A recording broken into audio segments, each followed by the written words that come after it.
Hello, good afternoon, and welcome to the brutal capitalist stronghold of Subang Jaya. I hope you're having an amazing day. Because if you're having an amazing day, I'm having an amazing day. If I'm having an amazing day, you should be having an amazing day. Right, now before we start, make sure you watch this Yumcha Podcast video of the interview they made with the chairman of the Party Socialist Malaysia, Dr. Jeyakumar. He's an ex-classmate of my parents. A very good man and someone I think that Malaysia needs but doesn't deserve. Now, also subscribe to my channel and let's begin.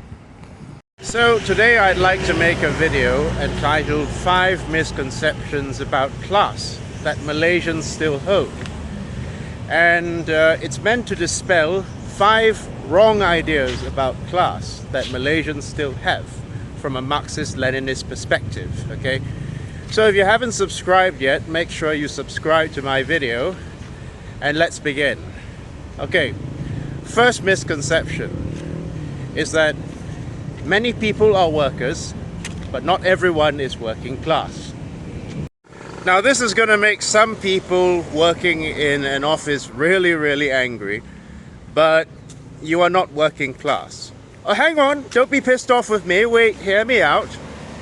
You are an exploited worker, but you are not necessarily working class. I'm not working class either because I am an English tutor. Even though I'm not a capitalist, I'm not necessarily part of the proletariat. The proletariat meaning the people who are necessary for the functioning of society. And this gets people very defensive, because when Marxists say that you're not working class, you have people who are like professors or office workers, business consultants saying, how dare you, I am working class, I work hard for my money and I don't own the company. Well, even if that were true, your proximity to the means of production means that you have more to gain, more to lose and less to gain than the workers who have no direct access to capital, like the lorry driver, for example, or the bus driver, or the sweeper, or the rubbish collector, or the factory people who produce our shirts, our dresses, our clothes, but who get ignored from the main narrative, because the focus of liberals seems to be on the white-collar office worker when they think about working class. But I did a video on commodity fetishism, and I talked about how many people, especially liberals, seem to ignore or pretend that essential people in society do not exist. Go look it up. But what I want to say, first of all, is that class, first of all, is not a moral delineator. When we say that a person is working class, it doesn't mean they're saints. If we say a person is a capitalist, it doesn't mean that person is a demon either, okay? A capitalist is simply the man who owns the means of production. Your class, first of all, I have to mention, is not a moral indicator, but rather your proximity with the means of production. The trouble is that many in the PMC have been trained, brainwashed into believing that they are lower than the capitalist and higher than the factory worker. That means that their class interests often contradicts the class interests of the blue-collar working class or the essential service workers, like the Grab delivery drivers, who are essential to keeping our society running around. Because the PMC have been trained to think of themselves as the meritorious winners of capital, right? The second misconception about class is that class and race are the same thing. Now, there are interlaps, certainly. There are interlaps between race and class. For example, African Americans in America are more likely to be in the proletariat and lumpen proletariat class because of their history with slavery and their history of being held back for over a century. But race is not necessarily a proxy for class. And this really triggers liberals, because liberals will say that minorities in Malaysia just want equality. They just want to be accepted as equals because they pay taxes. They deserve equal rights. But do you think that Vincent Tan and Tony Fernandez are underprivileged minorities? So if you say that race is a proxy for class, and you say that Malays are by default privileged, then you must also accept that Tony Fernandez and Vincent Tan are underprivileged minorities, which quite palpably they are not. And Bumiputra politics, has been treated by liberals as some kind of a way to punish the non-Malays and assert dominance, which is a very idealistic, non-Marxian way of looking at it. Because Marxists do not look at things through the lens of idealism. We look at the world through a dialectical materialist lens. So we see Bumiputra policies as simply a contradiction that arose from class society, which was meant to address the disparities in wealth between the Malay and the Chinese populations. This is a very unpopular idea with liberals, because at the time, after colonialism in the 1950s, after the British left, this is just an inconvenient fact. The Malays were the poorest demographic in Malaysia because they were held in feudal subjugation, unlike the Chinese, who were allowed to play the capitalist game and basically have a 50-year head start ahead of them. So the post-colonial leaders, whether you think it was misguided or not, decided that they would institute these policies in order to ensure that the Malays would not fall behind. Now, it wasn't done in order to punish the non-Malays or to assert dominance. This is a very liberal, idealistic way of looking at the world, but it's not the Marxist way. Because Marxists do not see people as inherently evil or malicious, but people are merely responding to the contradictions, or responding to the conditions, the material conditions of their society. So they were simply a material response to the conditions of the society at the time.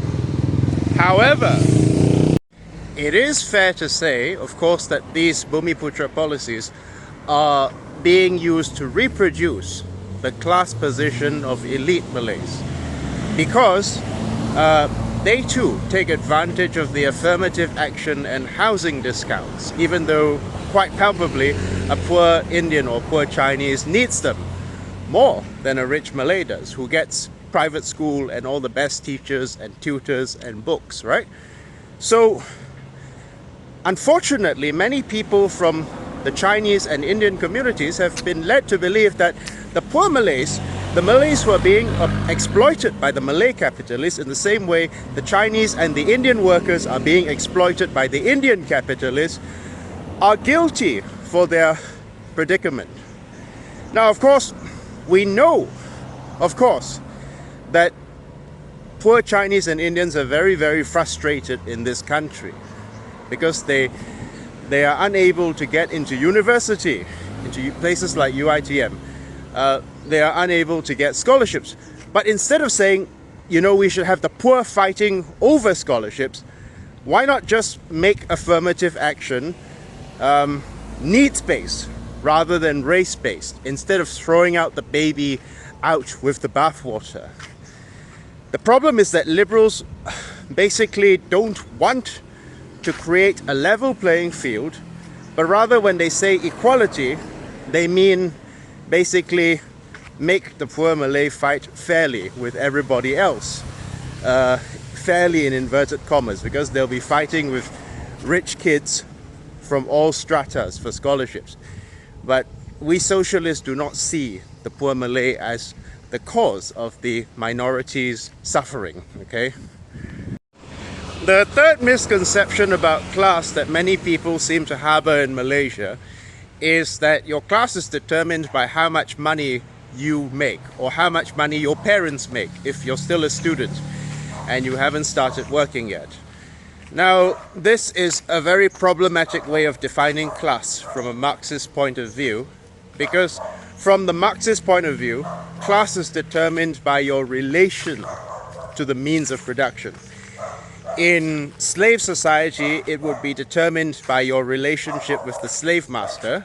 In feudal society, it would be determined by your relationship with the feudal lord. And yes, in capitalist society, the era that we live in, it is determined by your relationship with the capitalist. Now, for example, you could be a Datuk's son, okay, who is 30 years old, jobless, doesn't have a job, has never had to work. He makes 0 ringgit in net income, hypothetically speaking. It doesn't mean that he is in the poor class. No, it doesn't mean that he is in the working class. It doesn't mean he is an exploited proletariat. It means that he is in the bourgeois class and he gets to reproduce his existence as a Datuk son because of his relationship with his Datuk father. Does that make sense? Okay, so another thing is that if, hypothetically speaking, you are a street busker who earned $1 million a month, hypothetically, from street busking, not a single cent of that arose from exploitation.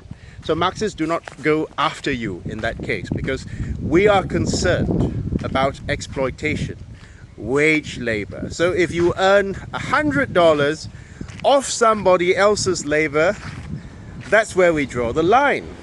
Whether that be you being a landlord who reaps money that you don't sow, and that those are Adam Smith's words, not mine, or whether that be you being a capitalist like Armani, who doesn't make the clothes himself, who gets to live in a mansion and enjoy private yachts, while your workers starve and slave away in a sweatshop. That makes you a parasite. I don't mean that in a moral sense. I'm not calling you a parasite to insult you. I'm calling you a parasite in the same way one would describe a parasitic plant, because you are basically reaping somebody else's labor. You own the factory, that is true, but you are reaping the hard work of someone else's labor. You did not earn that money yourself, sorry. Oh yes, let me show you an example of a parasite. You see this plant here? You see this tree? Where's this tree? You see the little green plant growing up on this tree, eating its nutrients? Yeah, that's basically what the capitalist is. It doesn't mean that the capitalist is evil, but this is merely the relationship between the capitalist and the worker being the tree, the capitalist being the parasitic plant that sponges off the tree. Now, of course, we socialists, when we say we want to abolish wage labor, it doesn't mean we're going to throw you into a gulag.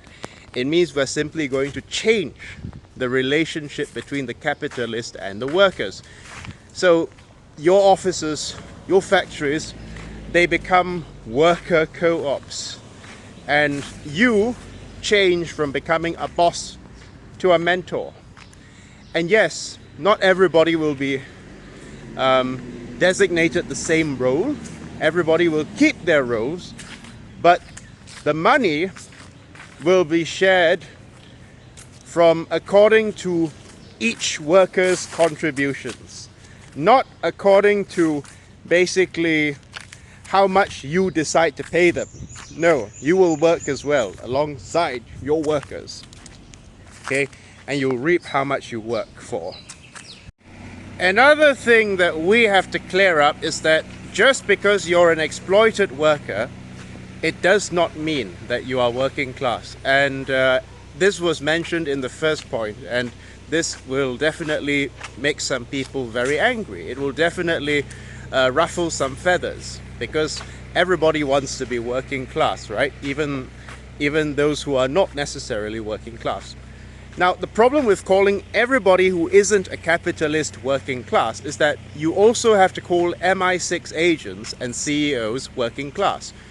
Because MI6 agents and CEOs don't own the means of production. They are agents in the means of production who work for the capitalist or who work for the state, the bourgeois state.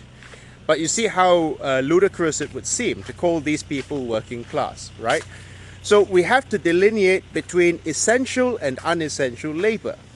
What that means is that we have to define who is working class based on how essential their labor is for the running of society. Now, it doesn't mean you're a bad person if you're an artist, yeah? And everyone should, of course, have the right to do art in their free time.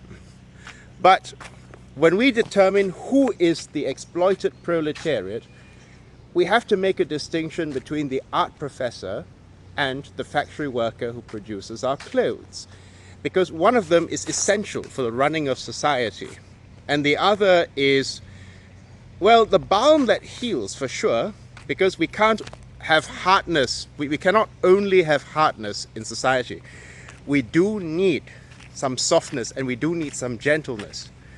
But to be clear, the art professor is not necessary for the reproduction of society.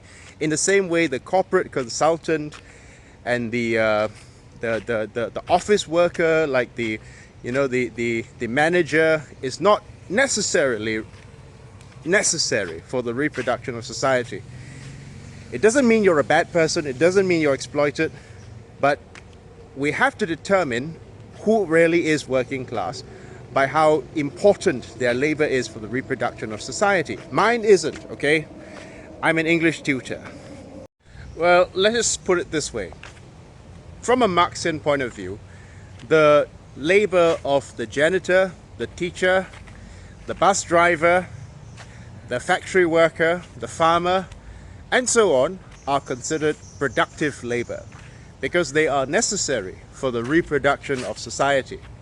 Whereas the labor of the corporate consultant, the CEO, or the secretary, exploited by capital as they may be, are not productive labor, simply because they are not necessary for the reproduction of society. In a world without corporate consultants, secretaries, and CEOs, society can go on just fine. But if bus drivers were to suddenly go on strike, well, you see, society goes into pandemonium. So we have to acknowledge this fact first, that when we say you are unproductive labor, we're not assaulting your morality, okay? You could be a very nice person, right? It's not an attack on your personality, yeah? It's merely your relationship to the means of production, okay? So, when we determine who the proletariat is or who the revolutionary subject is, we have to determine based on two things. How essential are they for the running of society? And second of all, how much do they have to gain and how much do they have to lose? Which group of people is going to carry out the revolution and take over the means of production? It's going to be the people who have the least to lose and the most to gain. And that's not going to be the corporate people, nice as they may be. It's not going to be your nice boss or your nice manager. Because, as I've mentioned, the professional managerial class is basically tied, or the professional managerial class, the professional managerial class's rice bowl is essentially linked to the preservation of the capitalist system. So the PMC type, even if they may agree with the socialist idea in theory, will be very hesitant to topple over the apple cart, right? But we have to explain to them that no, we're not toppling over the apple cart and not letting you have any apples. We're toppling over the apple cart because some people never got to have any apples in the first place. And yes, you will be retrained for more productive purposes, okay? You can become teachers. You can become nurses. You can become engineers. You know, you don't have to stay in your position as CEO or as a manager or a corporate consultant or any other bullshit job, okay? You get retrained. Don't get defensive. Okay, it's almost lunchtime and I'm getting very, very peckish now. So let me wrap this video up before I go for my chicken rice. Yes. Since you identify as a Peranakan, are you not descended from the colonialist class as well? Oh yeah, since my ancestors were called the Queen's Chinese and they were too Malay to be Chinese and too Chinese to be Malay, yes. So they were like the go-between for the British, right? And you know, the thing about the Malaysian left is that it's extremely unserious. It's all revolving around vibes and feels, and apparently I'm self-hating because I don't blame the Malays as being the cause of the Chinese and Indian workers suffering. I don't blame the Malays per se because Bumiputra policies are a contradiction that arose from class society, and it's not as if Chinese or Indian capitalists are angels. In fact, I detest exploitative Chinese landlords as much as I detest exploitative Malay or Indian landlords. So I don't regard a piece of shit as being any less of a piece of shit because they happen to be Chinese, and that makes me self-hating Chinese apparently. Also because I'm not particularly invested in the preservation of Chinese identity in Malaysia, because I don't really care whether Mandarin or Cantonese or Hokkien survives in Malaysia. I don't speak it. It doesn't really matter to me. It doesn't really affect my life in any way. But apparently that makes me a self-hating Chinese. So that's one of my issues with the Malaysian left, is that it's very, very, very unfocused on class and more focused on vibes and feels. I mean, is your friend aware of the fact that you are a counter-revolutionary? I think that's the biggest issue here. Oh, because I don't speak Chinese, or I don't speak any Hokkien or Cantonese or Mandarin, and I don't really care to learn because it's not of any relevance to me, in the same way that the language of the hairy-tailed quadruped in the jungle of Africa is of any relevance to me either. It's not any relevant to me, because it's not relevant to me in any way, because my ancestors left China hundreds of years ago. Anyway, you shouldn't be preaching stuff like that if you can't live up to it. Yeah, I'm a counter-revolutionary because my ancestors had proximity to the British, right? And it's a joke. If it's a joke, you should put a disclaimer to avoid dragging others into it. Yeah, so because my ancestors navigated the colonial landscape with the English language and didn't necessarily speak Mandarin, and I don't speak any Chinese because nobody taught me, I'm somehow a counter-revolutionary. Yeah. There are people who take things like this seriously, you know, like the American youth. Also, aren't you afraid of getting called up for a chat with the higher-ups? Because I promote socialism? How am I a counter-revolutionary? I'm literally a member of the Socialist Party of Malaysia, you DAP landlord clown. Class is not static, okay? For example, if you were a secretary, let's call you Stephanie, okay? Stephanie is a secretary. She's not necessarily part of the proletariat, but she's an exploited worker, okay? She's an unproductive worker, but still, she is a worker, okay? She's not a capitalist. She's not part of the bourgeois class, okay? Stephanie meets together with the boss's son, Datuk Tan's son, Vincent, okay? Vincent is Datuk Tan's son. So he is, by extension, part of the bourgeoisie, part of the capitalist class, okay? So Stephanie marries Vincent, and she becomes Datin Stephanie whatever, right? Stephanie has changed class from being a worker to now being part of the bourgeoisie. Now, if Stephanie were to decide that she wants to be a piano tutor, if she decides to do something to pass her time instead of mindless socialite brunches with brainless people, She might decide to become a piano teacher. She is still part of the bourgeoisie, even if she is very nice to her students, okay? Even if she's very kind. It does not matter, okay? It doesn't mean that you're evil if you're part of the capitalist class. It doesn't mean you're a saint if you're part of the working class. Class, as I've mentioned, is part of it's your relationship with the means of production, okay? And so the fifth misconception that I want to clear up is that class is not something static. Yap Aloy started out as a tin miner, and then he became a capitalist who was oppressing tin miners later on, okay? Now, does that mean that we have to say that, oh, see, everybody can rise under capitalism? You have to ask, at whose expense? How many people were backstabbed, and how many people on how much blood do you rise up to become a capitalist, right? You have to be very, very ruthless to become a capitalist. And to maintain your position under the capitalist mode of production, in which a profit is the natural instinct, you have to make some very, very ruthless decisions, okay? That will certainly contradict your morality if you have a conscience. But you have to do it because you are trying to maintain your survival. So when we say destroy capitalism, we don't mean destroy you, the capitalist. Just like when we say abolish slavery, right? In the time when there was slavery, we didn't mean destroy the slave masters and treat them like subhumans. No. You lose your privileges, your capitalist privileges, but at the same time you gain something else. Humanity and humility. Okay? So yeah, I mean, I'm part of the bourgeois class because, you know, I'm part of the petite bourgeoisie because, well, I come from a doctor family, but I'm still pushing for socialism. So you can call me a class traitor if you like. But yeah, I think that's about it for today's video. If you want a more in-depth analysis on class, do check my video on class out. Okay, this is like a sequel video to that one.